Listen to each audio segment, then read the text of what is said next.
주일학교 아이들 교육관으로 내려가십시오.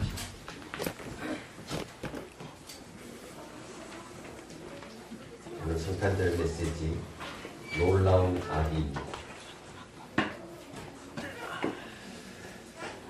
한 사회학자는 커뮤니케이션의 발달로 인해서 우리에게는 신화구제의 시대, 신화구제의 시대가 도래했다고 말을 합니다. 트위터와 페이스북, 여러가지 SNS들의 정보를 통해서 그 정보가 너무나 난무하다 보니까 알지 않아도 될 것까지 다 알아버리는 그런 세상에 우리가 살아가고 있습니다. 그 결과 우리는 이 시대에는 영웅과 성자를 잃어버렸다라고 이야기를 합니다. 다시 말하면 영웅이나 성자는 정보가 어느 정도 부족한 상태에서 생겨나기 마련인데 오늘날에는 그것이 불가능하다라고 얘기합니다. 한 사람에 대해서 교통 위반한 것까지 전부 다 드러나는 시대에 우리가 살아가고 있습니다. 이런 현상은 인간을 더는 신격화할 수 없다는 그런 면에서는 다행스러운 일입니다. 그러나 리더십을 과도하게 불신하는 역기능을 낳기도 하고 있습니다. 최근 한 논문을 보게 되면 신뢰와 시민사회라는 논문의 제목에서 이렇게 말을 합니다. 우리나라 시민들은 학계와 군대, 대법원, 의료, 금융, 종교기관은 비교적 높은 수치의 신뢰도를 보였지만 정부 부처와 관공서에는 50% 미만의 신뢰도를 보였다라고 얘기합니다. 그 중에 꼴찌는 국회라고 이야기합니다. 이 사실은 시사하는 바가 매우 큽니다. 국민의 삶의 질을 형성하고 결정하는 행정 서비스 분야, 또 국민에게 직접적인 영향을 미치는 리더들은 전혀 우리들에게 신뢰를 보이지 못하고 있다는 사실입니다. 여러분, 오늘 읽었던 이사야서, 이 이사야 시대, 이사야 선지자 시대에도 똑같았습니다. 우리나라와 같이 북이스라엘과 남유다가 갈라진 시대, 그때 이 말씀이 전해지고 있습니다. 서로의 갈등이 굉장히 심했습니다. 남유다는 북이스라엘의 침략 위험에 계속해서 시달리고 있었습니다. 그때 유다의 왕이었던 우시아 왕이 죽고 나서 아하스 왕이 등극을 하게 됩니다. 이 아하스 왕은 북이스라엘의 침략 위협 때문에 자기들의 원수였던 아수르 나라와 화친 정책을 펴게 됩니다. 이 아수르가 어디입니까? 저 북쪽에 위치한 이스라엘의 철천지 원수 국가입니다. 이 나라와 화친 정책을 맺게 됩니다. 유다 백성들은 불신하기 시작했습니다. 오락가락했던 정책의 혼선으로 민생은 파탄지경에 빠지고 있었습니다.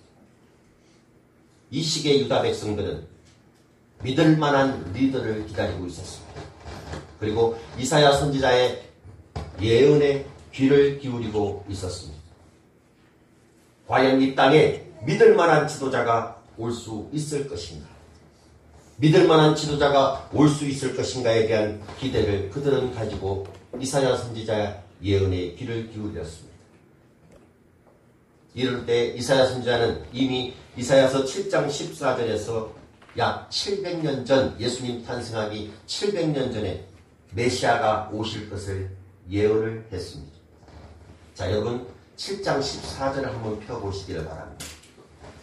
그 전장에 있죠. 이사야서 7장 14절. 다 같이 한 목소리로 읽습니다. 7장 14절. 시작. 그러므로 주께서 친히 진료를 너희에게 주실 것이라. 보라, 처녀가 잉태하여 아들을 낳으시오. 그의 이름을 임마누엘이라 하리라. 물론 당시가 너무 절박한 상황에서 먼 미래에나 오실 그 메시아에 대해서 나에게 무슨 도움이 있을까라고 생각했을지도 모릅니다. 그래서 어떤 사람들은 이 예언의 말씀은 우선적으로 아하스 왕 다음에 올 비교적 현명한 리더라고 생각하는 히스기야 왕을 두고 하는 말이다 라고 이야기하기도 했습니다. 그래서 학자들은 6절 말씀에 그의 어깨에는 정사를 메었고 라는 말씀이 히스기야 왕을 가리킨다 라고 해석하기도 했습니다. 그러나 여러분 7절에 나오는 그 정사와 평강의 더함이 무궁하며 또 지금 이후로 영원히 정의와 공의로 그것을 보존하실 것이다 라는 말씀으로 보아서 이 예언은 이스라엘의 통치를 넘어서서 온 세상을 다스릴 메시아 탄생을 기다린다고 해석하는 것이 옳습니다. 그러면 여러분, 이 이사야 선지자의 예언대로 하나님의 약속대로 2000년 전에 이 땅에 오신 메시아, 구세주, 그분은 어떤 분일까요? 아기 예수로 오신 그 메시아, 그분은 어떤 분일까요? 이 땅에 탄생하신 예수 그리스도, 그분은 우리가 믿고 따를 만한 분일까요? 그분에 대해서 성경은 5가지 질문을 이야기합니다. 이 성탄절날 그 5가지를 살펴보기를 원합니다.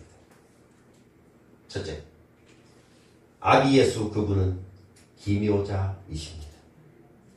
뭐라고요? 기묘자. 기묘자가 뜻이 뭡니까? 이사야 선지자는 그의 첫 별명을 기묘자다 이렇게 이야기합니다. 여러분, 기묘자라는 말,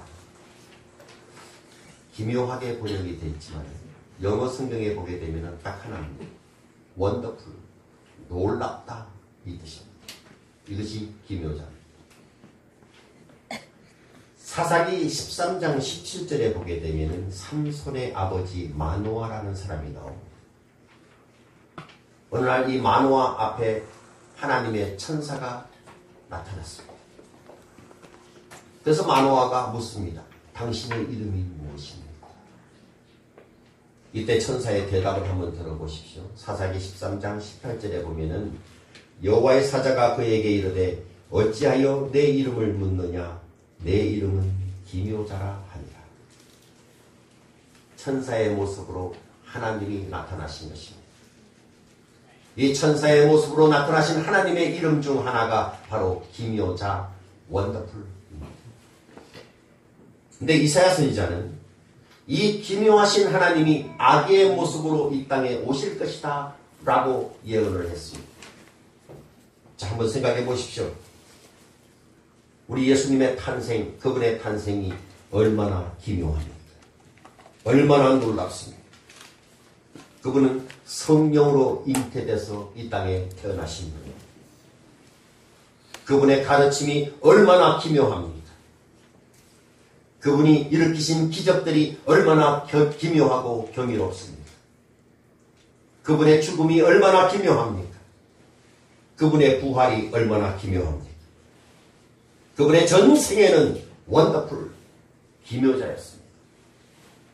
그분은 책 한 권도 쓰지 않으셨지만 전 세계의 도서관에는 그분에 대한 책들로 가득가득 차 있습니다.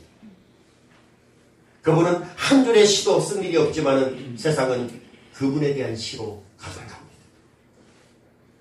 그분은 단 한 곡도 음악도 만드신 일이 없지만 많은 음악가들은 앞을 다투어 그분에게 바치는 음악을 만들어냅니다. 그분은 단 한 장의 그림도 그리신 적이 없지만 수많은 미술가들은 그분에 대한 작품을 만들어서 헌정합니다. 그분은 단 한 곳의 예배당도 건축한 일이 없지만 전 세계에는 그분을 찬양하고 예배하는 교회들이 가득가득합니다. 그분은 한 번도 나라를 다스리거나 신하를 두신 일이 없습니다.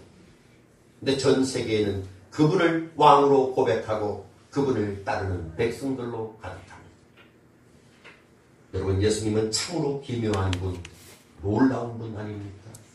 그분의 이름은 기묘자입니다. 이사야의 예언은 계속됩니다. 둘째, 아기 예수 그분은 모사이십니다. 모사. 모사는 무슨 뜻입니까? 또 기묘하게 번역이 됐습니다. 영어 성경에 보게 되면 카운셀러, 상담자다. 그렇게 나와 있습니다. 예수님은 지혜로 우리를 가르치셨습니다. 기적을 행하심으로 사람들의 문제를 하나하나 다 해결해 주셨습니다. 마태복음 7장 28절에 보면은 산상순으로 불리는 예수님의 설교를 듣는 수많은 사람들이 예수님의 가르침에 논란이라는 말을 씁니다. 마가복음에도 똑같이 기록되어 있습니다. 마가복음 7장 37절에 보면은 사람들이 심히 놀라 이르되 그가 모든 것을 잘하였도다. 못 듣는 사람들을 듣게 하고 말 못하는 사람도 말하게 하도다 합니다. 마태복음 9장 35절에 보면은 예수님은 천국 복음을 전파하실 뿐만 아니라 모든 병과 모든 악한 것들을 고쳐주시는 치유자이셨습니다. 다른 구절을 한번 보십시다. 마태복음 9장 36절에 보면은 무리를 보시고 불쌍히 여기시니 이는 그들이 목자 없는 양과 같이 고생하며 기진함이라. 예수님은 진실로 약하고 힘들어하고 방황하는 자들의 친구였습니다. 해결자였고 상담자였습니다. 사도 요한은 예수께서 그분을 대신해 오시는 보혜사가 오실 것이다 라는 약속을 했습니다. 그 보혜사가 누굽니까? 성령님이십니다. 보혜사라는 말은 원어로는 파라클레토스라는 말입니다. 파라라는 말은 곁에라는 말이고 클레토스라는 말은 콜 영어로 부름을 받다 이 말입니다. 부르심을 받아 우리 곁에 머물러 주시는 분, 보혜사, 성령이십니다. 영에는 위로자라고 되어 있습니다. 요한복음 14장 17절에서 18절 약속을 한번 보시기를 바랍니다. 그는 진리의 영이라. 세상이 능히 그를 받지 못하나니 이는 그를 보지도 못하고 알지도 못하니. 그러나 너희는 그를 아나니 그는 너희와 함께 거하시며 또 너희 속에 계셨으니라. 내가 너희를 고아와 같이 버려두지 아니하고 너희에게로 오리라. 여러분, 예수님은 진실로 상담자요 모사였습니다. 그분은 인간의 몸으로 이 땅에 오셔서 인간의 치열한 삶을 직접 살아보셨기 때문에 실제로 인간의 아픔을 누구보다도 잘 아십니다. 그래서 그분은 치유자가 될 수 있었습니다. 예수님 때문에 일어난 전 세계 치유 사역 운동은 그분이 행하신 작은 자취에 불과합니다. 그의 이름은 모사 카운셀러. 이사야의 예언은 계속됩니다. 셋째, 아기 예수로 오신 그분은 전능하신 하나님이십니다. 여러분, 놀라운 지혜를 가졌음에도 실제로 도울 힘이 없다면, 무력한 힘을 가졌다면 그것은 무력한 도구에 불과합니다. 반대로 굉장한 힘이 있는데 지혜가 없다면 폭군에 불과합니다. 그런데 이 위대하고 기묘한 상담자의 정체가 어떻습니까? 오늘 태어난 이 아기 예수는 전능하신 하나님이다 라고 말씀합니다. 여러분, 우리가 어렸을 때 무협지 많이 보지. 무협지에 나오는 사람들 축지법을 쓰고 하늘을 날아다니고 장풍을 쏘고 하지만은 그들 역시 한계를 가진 인간입니다. 삼국지에 나오는 모사꾼 제갈공명도 결국은 한계를 지닌 인간에 불과합니다. 근데 악에 오신 예수 그리스도, 이분은 전능자이십니다. 요한복음에 등장하는 7대 기적을 여러분 잘 아실 것입니다.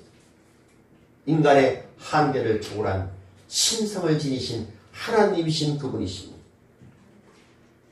물이 변해서 포도주가 되게 하신 그분은 질적 변화를 가능하게 하셨습니다. 멀리 떨어진 권시도 말씀 한마디로 왕의 신하의 아들을 고치신 그분은 동강과 거리를 초월하신 분입니다.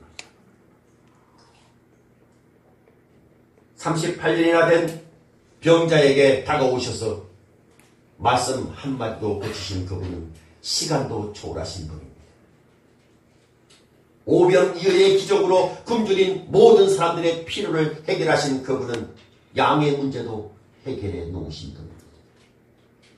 파도를 다스리시고 죽은 나사로를 살리시면서 하신 말, 나는 부활이요 생명이요. 이렇게 선포하신 그분은 진실로 전능하신 하나님이셨습니다. 이사야 선지자 예언은 또 계속됩니다. 네 번째, 이 아기 예수로 탄생하신 그분은 영존하시는 아버지십니다.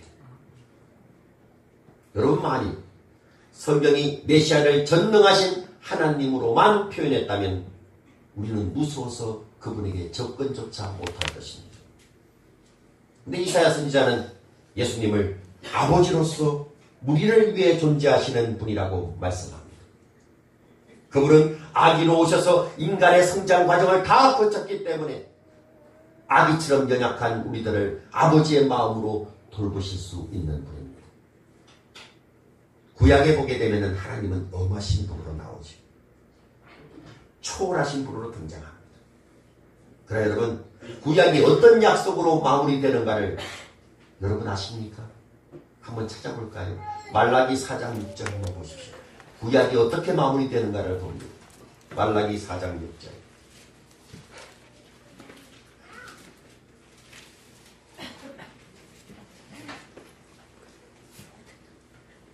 같이 읽어요. 시작. 그가 아버지의 마음을 자녀에게로 돌이키게 하고 자녀들의 마음을 그들의 아버지에게로 돌이키게 하리라. 돌이키지 아니하면 두렵건대 내가 와서 저주로 그 땅을 칠까 하노라 하시니라. 여기서 그가라는 말은 엘리야의 마음으로 오셔서 메시아의 길을 준비하시는 아기 예수를 가리킵니다. 이분은 아버지의 마음을 자녀에게로 돌이키사 자녀들의 마음을 그들의 아버지에게로 돌이키게 합니다. 이렇게 해서 구약이 마무리됩니다. 메시아로 오신 그 아기 예수 그리스도께서는 우리에게 마태복음 6장 9절에서 기도를 가르치시면서 이렇게 기도하라고 말씀하셨습니다. 하늘에 계신 우리 아버지여 라고 기도하라라고 말씀하십니다. 또 예수님께서는 우리에게 마태복음 7장 7절에서 구하라 그리하면 너희에게 주실 것이요 찾아라 그리하면 찾아낼 것이요 문을 두드리라 그리하면 너희에게 열릴 것이니 라고 권하시면서 이어서 이렇게 말씀합니다.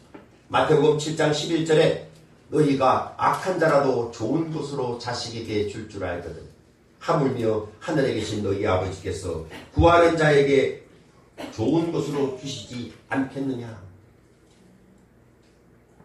이런 아버지십니다. 또 사도 바울은 예수님을 믿는 우리에게 일어난 가장 위대한 사건을 이렇게 말씀합니다. 로마서 8장 15절에 보면은 너희는 다시 무서워하는 종의 영을 받지 아니하고 양자의 영을 받았으므로 우리가 아빠 아버지라 부르짖느니라. 우리에게 임한 성령은 무서운 영이 아닙니다. 하나님을 아빠라고 부를 수 있는 영이십니다. 언제 어디서나 우리가 아버지라고 부른다면 그분은 즉시 우리에게 달려오셔서 우리를 안아주시고 돌보시는 바로 그런 분이십니다. 영존하시는 아버지십니다. 자, 이사야 선지자의 예언은 계속됩니다. 다섯 번째, 아기 예수로 탄생하신 그분은 평강의 왕이십니다. 프린스 오브 피스라고 했습니다. 평화의 왕자. 여러분, 예수님께서 진정한 평화를 잃어버린 그런 이 땅에 주님께서 오셨을 때 수많은 천사들은 이렇게 노래했습니다. 누가복음 2장 14절에 보면은 지극히 높은 곳에서는 하나님께 영광이요 땅에서는 하나님이 기뻐하시는 사람들 중에 평화로다. 물론 이 궁극적인 약속은 예수님이 이 땅에 다시 오시고 나서 하나님의 나라가 완성될 때 실현될 것입니다. 그러나 여러분, 내가 예수 그리스도를 나의 구주로 영접하고 하나님의 기뻐하심을 입은 자녀가 됐을 때 여러분, 우리는 그분이 다스리는 진정한 평화를 맛보게 됩니다. 이 평화를 갈망하신다면 주님을 영접하시면 됩니다. 예수님은 약속하셨습니다. 요한복음 14장 27절에 평안을 너희에게 끼치노니 곧 나의 평안을 너희에게 주노라. 내가 너희에게 주는 것은 세상이 주는 것 같지 아니하리라. 너희는 마음에 근심하지도 말고 두려워하지도 말라. 또 예수님은 제자들을 향해서 이런 약속의 말씀을 주셨습니다. 요한복음 16장 33절에 보면은 이것을 너희에게 이르는 것은 너희로 내 안에서 평안을 누리게 하려 함이라. 세상에서는 너희가 환난을 당하나 담대하라. 내가 세상을 이기었노라. 여러분 아멘이시죠? 오래전에 한 초등학교에서 평화를 주제로 한 사상대회가 열렸다고 합니다. 그림 그리기 대회가 열렸습니다. 많은 사람이 응모를 했는데 마지막 최우수상 후보장으로 2작품이 남았습니다. 한 작품은 한없이 아름답고 평화로운 호수의 전경을 놀랍도록 고요하고 청정한 터치로 그려낸 별장이었습니다.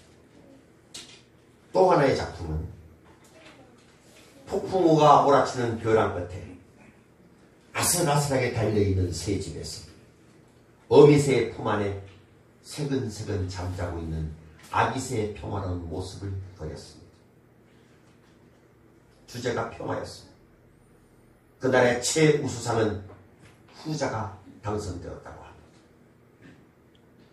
여러분 우리의 평화는 언제나 지금 시대는 위태로운 테러 상황에 부단하게 위협당하고 있는 시대입니다. 세상의 흉악한 상황들이 날마다 우리를 불안에 떨게 만듭니다. 그로 인해서 우리는 평화를 기대하지도 못하는 시대에 살아가고 있습니다. 평화를 보장할 수 있는 나라도 도시도 이제는 존재하지 않습니다. 평화를 약속할 수 있는 어떤 여행도 존재하지가 않고 그 평화를 보장해줄 보험이나 의약품도 없는 시대에 살아갑니다. 그러나 아기 예수로 태어나서 헤롯의 칼날을 피해서 애국으로 떠나시던 이 아기 예수 하늘의 왕자 평화의 왕께서는 이렇게 약속하십니다. 누가복음 24장 36절에 너희에게 평강이 있을지어다. 갈릴리 풍랑을 잠잠하게 하신 그분은 이렇게 또 말씀하십니다. 안심하라 내니 두려워하지 마라. 여러분 바로 그분이 오늘 탄생하신 아기 예수 바로 그분이 바로 기묘자요 모사요 전능하신 하나님이요 영존하시는 아버지 평강의 왕이십니다. 그분이 우리에게 오셨습니다. 그가 오신 날을 기념하는 날이 바로 성탄 크리스마스입니다. 우리에게 어린 시절이 있습니다. 우리의 어린 시절은 이 크리스마스의 낭만과 추억이 있었습니다. 그 시절에는 크리스마스의 의미도 몰랐습니다. 그냥 마냥 즐거워했습니다. 교회 가면 사탕을 준다기에 교회로 아침부터 달려갔습니다. 젊은이가 되고 나서는 크리스마스는 연인에게 선물을 주는 날로 알고 있습니다. 사랑을 나누는 그런 날로 알았고 더 커서 장년이 됐을 때는 우리 교회 사람들은 지금 이 자리에 다 오셨지만 크리스마스는 밤새 놀면서 술 마시는 날로 알고 있습니다. 여러분에게 묻겠습니다. 여러분에게는 크리스마스가 어떤 날로 인식되는지. 그 주님께서 오시지 않았다면 저와 여러분은 아무런 희망도 없었습니다. 그런데 2000년 전에 사랑의 하나님께서는 우리에게 희망을 주시기 위해서 우리에게 생명을 주시기 위해서 사랑의 하나님께서는 우리에게 아기 예수를 이 땅에 보내셨습니다. 그로 인해 우리는 구원을 얻었습니다. 기쁘지 않으십니까? 이 성탄의 기쁨이 여러분 모두에, 여러분의 가정에, 여러분의 사업장에, 여러분이 거하시는 모든 곳에 풍성이 넘치시기를 축원합니다. 메리 크리스마스. 메리 크리스마스. 기도하십시오.